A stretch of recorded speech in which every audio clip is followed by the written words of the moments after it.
নিখুঁত নিশানায় 9 জন সন্ত্রাসী ঘাঁটি ধ্বংস করা হয়েছে। জৈশ এবং লস্করের যে সদর দপ্তর, সেই সদর দপ্তরকে ধ্বংস করা হয়েছে, কারণ এখানে একের পর এক জৈশ-ই মোহাম্মদ এবং লস্কর-ই তৈবার অন্যতম সদস্যদের প্রশিক্ষণ দেওয়া হয়েছে। না ভারতের সামরিক শক্তির শ্রেষ্ঠত্ব প্রতিষ্ঠা হয়েছে, পাক সামরিক প্রতিষ্ঠানের ব্যাপক ক্ষয়ক্ষতি হয়েছে। অপারেশন সিঁদুরের 3 নম্বর সাফল্য, সিন্ধু জলচুক্তি স্থগিত সহ অন্যান্য পদক্ষেপ। দৃঢ় কূটনৈতিক পদক্ষেপকে শত্রুরা ধাক্কা হিসেবে মনে করছে।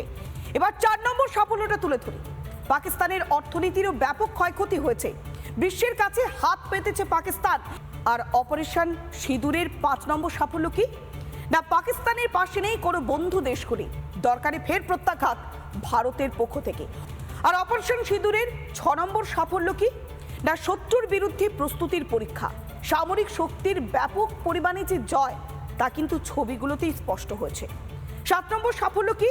না রাজনৈতিক মহল সহ এক সুরে দেশ বিশ্বের সামনে হারবে না দেশের ঐক্যকে। 8 নম্বর সাফল্য কি? সামরিক মতবাদের পরিবর্তন, সন্ত্রাসের যুদ্ধ হিসেবে দেখতে